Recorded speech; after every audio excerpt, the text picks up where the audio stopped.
everyone, welcome back to the channel and welcome to the second video in the Japan trip planning series. Yes! Every week in the month of December I'm going to be uploading a video which will hopefully help you plan the perfect trip to Japan. I can't guarantee it will be the perfect trip.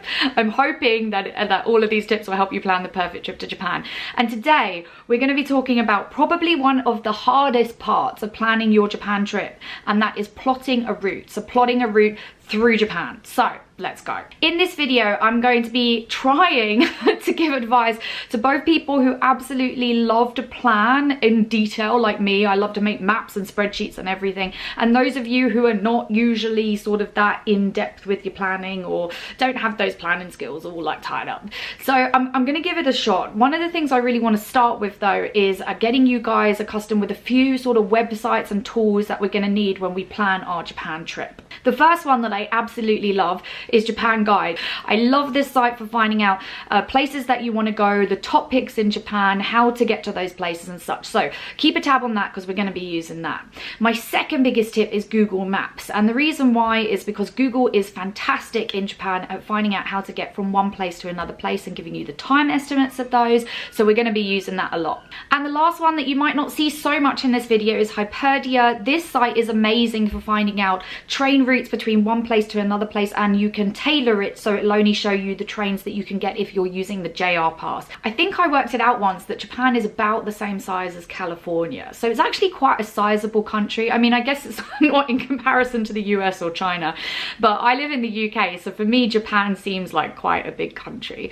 And in a country that sort of size, sometimes you might be tempted to fly around the country and take domestic airlines around. Japan does have a number of domestic airline routes, but naturally my favorite way to travel around the country is by rail, and we will be talking about the Japan Rail Pass, which is a fantastic deal for tourists, in a later video. So one of the things I usually get started with is understanding where all those big rail routes go. Now Japan has a very famous train system called the bullet trains, and they're incredibly fast ways to reach various sort of parts of the country. You can see it on the map behind me, and I'll put it up on the screen now. This is the bullet train routes throughout all of Japan. Japan Guide actually has a version of this as well, and I'll link both the Japan Guide version and my train routes map for you to take a look at. You can see quite clearly that there is a big old bullet train route that heads straight west out of Tokyo, one that heads straight north, and a couple that go northwest just out to Kanazawa and Niigata. There's also a bullet train route in Kyushu, in one of the southern islands, and there are a number of train routes which go through Shikoku, which is the south island just south of Honshu, and Hokkaido, which is this fantastic island right at the north of the country. In fact, Kyushu and Hokkaido would be the only two places, oh actually, and Okinawa, which is an island which is quite far away from Japan, but those three places would be the only three places that I'd recommend you get a flight to if you were coming direct from Tokyo. In terms of geography, or is it topology? Anyway, in terms of understanding the country, one of the big things to keep in mind is that there are mountains in the middle of the main island in Honshu, and actually there's mountains in quite a lot of Japan. So you're not going to be able to drive over those or get a train over those easily. So when you're planning, just have a think about it, that if you're trying to get from one place to the other place and there's a mountain range in the middle, that is going to be a little tough. Right, now we understand the country and we have some tools to use. Let's start working out exactly what we want to do. By this time, you know where you want to go, you've had a look at Japan Guide, you've been watching documentaries on BBC or YouTube videos, and you've got this giant list of places that you want to visit in Japan. My top tip to you now is to start to make a map. And please don't get too scared, because this is a labor of love for the last couple of years, but this is my Japan map, what you can see right now. These are all of the places that I've either been or want to go in Japan, and I've made this just using Google My Maps. How you want to do it is up to you. One top tip is you could buy a Lonely Planet guide, or one of those like, what are they called? Guidebooks. That's it. Guidebook, which has a pull-out map inside. Look through the guidebook and circle things on the physical map. That's another way to do it. Perfectly okay. But making a map so you know where everything is a really, really good way to get started. Once you've got the places that you want to visit on a map, and if you're using my bullet train / train map as a basis, you can start to see a plan coming together. You can quite easily, from this map that I'm showing you right now, see that it's very easy to get from Tokyo straight straight out to Kyoto, and then even go a little bit further on to places like Himeji or Osaka or Kobe. If Nagano and Kanazawa are on your list of places to see, you can see that taking that bullet train straight out of Tokyo and going up to Kanazawa would be an easy route to get those two things done. So that was the complicated route of doing it. The benefit of that is it means that you'll hit up all the places that you absolutely want to go to. If you're going to Japan and you're not entirely too sure what you want to do, or you want a much easier time of it, my absolute recommendation is to take a look at the bullet train map and choose a few places along that route that would be nice to visit. And my favorite bullet train route to go to see the most amazing sights and have the most stress-free time is the Tokaido Shinkansen, the Tokaido bullet train route. The Tokaido bullet train route shoots straight out of Tokyo and goes all the way over to Fukuoka. I think it changes name somewhere between Osaka and Fukuoka, so it might be a different one at that point. But going out of Tokyo, it's called the Tokaido Shinkansen. Kyoto is on that line, Osaka's on that line, Himeji is on that line, Fukuoka's on that line as well, also Kobe, and from Kyoto you can go to a bunch of amazing places as well. So that's almost your trip wrapped up there. If you're going for 14 days, it's really easy for you to spend 5 nights in Kyoto, pop in to see Himeji for a night, go to see Osaka for a few days, and make your way back to Tokyo, possibly even stopping in Nagoya and going to see that amazing castle. Amazing trip, super easy, done. Places I often want to visit in Japan are often quite remote, so that would mean that I will be traveling with my bags quite a lot, which can get quite tiring. So my favorite thing to do is to actually use a city as a base, to stay inside of a city, get a hotel which is right by the train station, and then every single day take day trips out to particular places. In Kyoto there's a number of really amazing places to stay, and by the station is actually not the most romantic area to put yourself, but there's a load of really fantastically convenient hotels right next to Kyoto Station, and Kyoto is actually a really fantastic place to use as a base. So I recommend staying a little bit longer in Kyoto than you plan to, because there's a bunch of places that you can go to on a day trip, like Himeji, Kinosaki Onsen, even to Osaka, and use Kyoto as your base. That means you're not traveling with your luggage, and you're getting on loads of amazing bullet trains, which is really cool. I mean, it's cool for me because I really love the bullet trains. Nagano is another one of my favorite cities to use as a base. It's one train ride to Matsumoto, which I think is the most fantastic castle in all of Japan. I love Himeji, I do love Himeji, but I do think Matsumoto is so cool. The castle is bulletproof, people. It is bulletproof. It's amazing. From Nagano you can also take a few trains north to go and see the snow monkeys bathing in the onsen, which is so cool. And in certain times of the year you can visit places like Kamikochi, or take the Alpine route, which takes you sort of across a number of mountains and through this giant snow wall. It's actually pretty cool. So Nagano is another one of those cities which I love to use as a base. A new one for me this time, actually we've got 2 new ones on the trip that we're going to be taking this time. We're going to be going to Hiroshima for a few nights, and we're going to be using that as a base to visit a few places which are just outside of Hiroshima. I haven't tried it, so I don't know how well it's going to work, but I do love Hiroshima city, so I'm excited about that stay. We're also going to be going to Sendai this time, and now Sendai is actually out north of Tokyo, not that way, that way. It's out north of Tokyo. And it's a city which is surrounded also by really pretty onsen towns, and there's a beautiful shrine at the top of a mountain called Yamadera, and that's the reason why we're going. I don't usually recommend that people head up north out of Tokyo. Sendai is quite far north out of Tokyo. The reason why is I find that majority of the sites tend to be out west, and so if you're going for your first trip, it's best to go west out of Tokyo.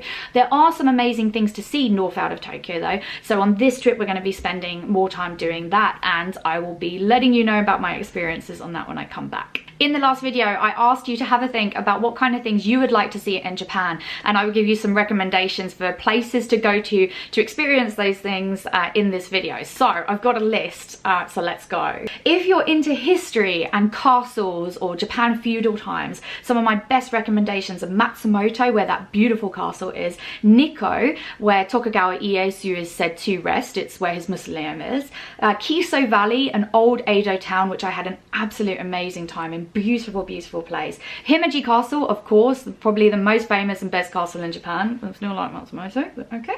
And also, of course, Tokyo, because it has an amazing collection of museums about how the capital moved from Kyoto over to Tokyo. If you're into temples and shrines, of course your #1 spot to visit is Kyoto.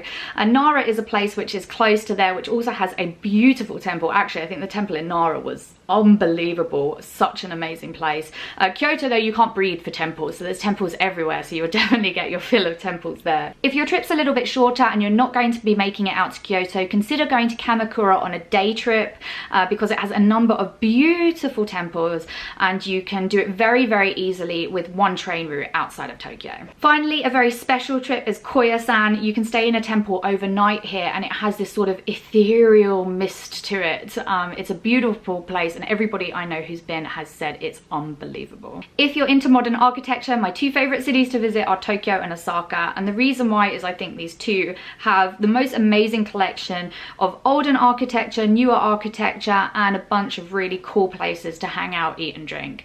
So there are a few other places which are very modern, such as Kobe and Yokohama, but Tokyo and Osaka are still my absolute favorites. People who love nature, there is so many places for you to visit in Japan, and mostly they're mountains. So I think there's a mountain guide on japanguide.com, and that would be my first place that I would go and check. Other places that I definitely recommend include Kamakochi and anywhere that you can get to from Nagano. Nagano is, in my opinion, the most beautiful prefecture, so I recommend anywhere around there, including places to go see the snow monkeys, which is awesome. On a previous trip, Liam and I also visited Yakushima Island, and the hiking there was unbelievable, and if you like quiet places, it's extremely serene, so that would be my top recommendation. Hokkaido is another must if you're going for hiking and nature, and because it has a number of national parks, it has volcanoes, humongous lakes, beautiful mountain scenery, and wonderful treks. So Hokkaido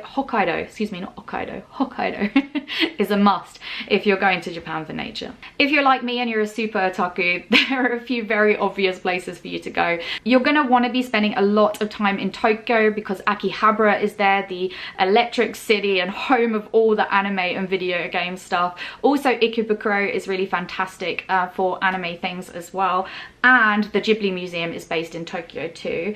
Osaka is another amazing place. It has an area called Denden, which is big sort of like anime hangout. It's a bit like Akihabara but placed in Osaka. There is a manga museum in Kyoto, so doing that Kyoto Osaka trip is quite a good idea because you get to do both the manga museum and see the cool electric town stuff in Osaka. A few other things which are sort of otaku-y, sort of. If you go to Hakone, you can see an amazing shot of Fuji at certain times of the year. Hakone is famous for anime lovers because it is where Evangelion is set, so it's super special for Liam and I every time we go there because of its setting for Evangelion. And also Disney is a great place to go. It's an animation studio but just from another part of the world. So Tokyo Disney Resort is a great place to go if, like me, you like a lot of animation and some, you know, some cute. As you know, I really like Disney, so that's kind of an always going to Disney on my trips. If you're a massive foodie, there's a few places that I'd recommend that have already appeared on my list. Tokyo has the largest number of Michelin-starred restaurants in the world, but I don't usually go to those. I usually like quite sort of smaller restaurants which are focusing on one particular thing, and I found so many amazing dishes in Tokyo, so yeah, you cannot miss that one. Osaka is very famous for takoyaki and okonomiyaki amongst other things, so that's another great place to go for food. Hiroshima has its own version of okonomiyaki, which Liam and I absolutely love, so I think we'll be having quite a few of those whilst we're there. Another must-do for foodies is oddly Hokkaido. Hokkaido is kind of known for having the best food or the best sort of fresh produce in Japan, and I think it's because they have sort of flat areas in Hokkaido which they don't tend to have in a lot of the rest of Japan because of the mountains. So fruit from Hokkaido is supposed to be amazing. Dairy from Hokkaido is the best in Japan, so cheese, milk, everything from Hokkaido is supposed to be the absolute best. I'm going to give a few recommended routes, and these are largely going to be around sort of the 14-day mark because, as I said in my last video, I do think if you go to Japan you're going to need those 14 days. Now, a lot of people will be on this channel because they've seen a lot of my Disney stuff, so I want to give a few variations, one that's not going to have any Disney in it and one that's going to have some Disney in it. I want to do a little caveat though. Obviously, there are so many amazing things to see in Japan, and you're not going to be able to see all of them in 14 days. I'm going now for like what, my 14th trip or something crazy like that, and I'm still seeing stuff new this time that I've not seen before. I think this is a collection of really amazing things, so you should tailor it to what suits you. So anyway, let's get to it. Let's run through it. I would recommend, if you fly in, that you should fly into Tokyo. The reason why I'm saying Tokyo, and I know there are another great international airports around Japan, but for most people it's going to be easy to fly direct into Tokyo. I like flying into Tokyo and then getting a train straight out that day, but that usually doesn't sit well for everyone. Not everybody can be that crazy, so I'd recommend doing a couple of days in Tokyo and then taking a bullet train out and going to Kyoto. I do recommend that you spend a long time in Kyoto. When I first asked a friend about how long to spend there, they said to do 7 days there. I laughed and did 4, and it was not enough. Like, it just wasn't enough. So I recommend spending 5 days in Kyoto, and then if you do manage to get through everything, you can take day trips out to Himeji Castle on the bullet train, or go up to Kinosaki Onsen as well, which is a beautiful onsen town. You can then take the bullet train a little bit further on to Hiroshima and visit Hiroshima for a couple of days, which is a super awesome city, and go and see that beautiful Itsukushima shrine. Itsukushima. What was the name here? We're going to see that beautiful shrine before you make your way back. Now, if you're feeling adventurous, I'd recommend that you head on up to Kanazawa. You can actually take a train from Kyoto to go all the way around to Kanazawa. The train's called the Thunderbird train, which I absolutely love, and I've yet to try it, so I'm going to try it on this trip. Kanazawa is an awesome city, and it has a really beautiful garden there. Then you can go over to Nagano and go up and see the snow monkeys if you want as well, before returning to do a few days in Tokyo before leaving. People might be surprised that there's not so much in Tokyo here. Tokyo is a really amazing city with loads of really cool things to do. So if you like very modern things and karaoke and food, maybe you want to tailor this so you spend more days in Tokyo. But this would be a good trip if you'd like to see sort of a collection of everything. For those of you like me who are going to Disney in Tokyo, then here is my recommended route for you. Now, if you're traveling to Japan for Disney, it's likely that you're going to want to be spending somewhere around 4 days in Tokyo Disney Resort. That's what I tend to hear. That means you've got 2 days in both parks, and you could probably pop into the Disneyland Hotel for an afternoon tea or something like that. So for you, I would recommend that you stay in Tokyo for a couple of days and get your Tokyo fix done. So stay inside of Tokyo, do a few Tokyo things, and then get out and go over to Kyoto and do pretty much exactly what I just explained. 5 days in Kyoto, traveling to a few different places and doing all of the amazing things in Kyoto. Then the choice is largely yours. I would recommend that you spend 1 other or 2 more nights in another place, be it Hiroshima, Nagano, or Kanazawa, or if you really want to see Mount Fuji, maybe going to somewhere like Hakone or Lake Kawaguchi-ko, that's what it's called, which is weird because Ko is lake, so it's actually Lake Kawaguchi or Kawaguchi-ko, but anyway, it doesn't matter. So you might want to do that instead of heading up to Kanazawa or Nagano before you go to spend 4 whole days at Disney. The best thing about this is you've got that Tokyo Disney Resort to look forward to right at the end, and the most amazing thing is Tokyo Disney Resort is very close to Narita Airport. So if you're flying into Narita, you've got a very, very easy route back when you go back to the airport to fly home. Now, of course, everybody is different, so the routes that I've recommended today may not be for you. You may not like cities, and so you may just want to get out of Tokyo, and you may want to spend more time hiking or seeing Mount Fuji. So please go ahead and tailor my recommendations to exactly what you need.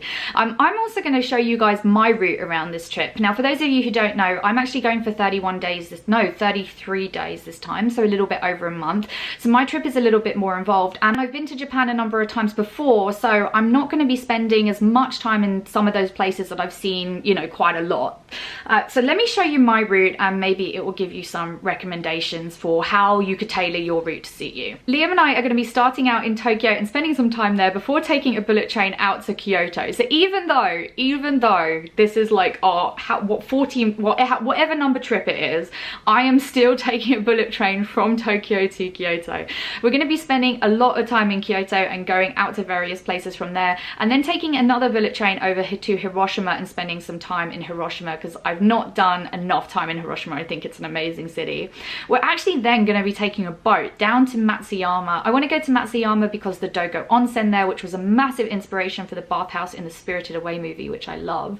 We're then going to be taking a really long set of train routes from Matsuyama all the way up to Kanazawa. We're just stopping in Kanazawa for a night because then we're going to be going to Shima Onsen to be spending a couple of nights in Shima Onsen, which is a beautiful onsen town, but it is a little bit hard to get to. That journey is going to take us quite a lot of time. We're then going to be taking the trains background to stay in Kanazawa again a night before going to Takayama and Shirakawa Go. So I've not been to Takayama, which is supposed to be a beautiful old city, and we're going to see the winter light up at Shirakawa Go, which I've also never been able to do. Again, these are not on my standard recommended routes because both of these places are hard to get to, but they are amazing. So if you can make it work, then go for it. From there, we're going to be making our way back to Tokyo, then straight up north to Sendai. So we're going to be doing that Sendai trip that I was talking about earlier and stopping into Yamadera and a few onsen towns before going back down to Tokyo to spend a decent amount of time in Tokyo, seeing friends and doing Tokyo Disney. So I hope our trip has given you some inspiration. So maybe you want to hit up some of the places that we've recommended here. So do some research, find out what is best for you, make your map, or just follow one of the recommended routes that I've shown throughout this video. Next time, we're going to be talking about the Japan Rail Pass. It's happening. We're going to be talking about the Japan Rail Pass, how to buy one, how to exchange one, and possibly more about trains. I think we're going to be talking about trains in every single one of these videos. I'm sorry, I'm obsessed with trains. And the following video will be talking about how I find hotels, which can be a little bit difficult, and I'll give you some good tips on how to find good hotels in Japan. So for now, I want to say thank you so much for watching this video. If you have your own tips on how to plan a Japan trip, please leave them in the comments below. I'd love to know. There could be things that I have absolutely no idea about, so I'm really happy to read your comments. Thanks so much for watching. I hope to see you in the next video, and yeah, hope you're all having a good December, everyone. Thanks again. Bye.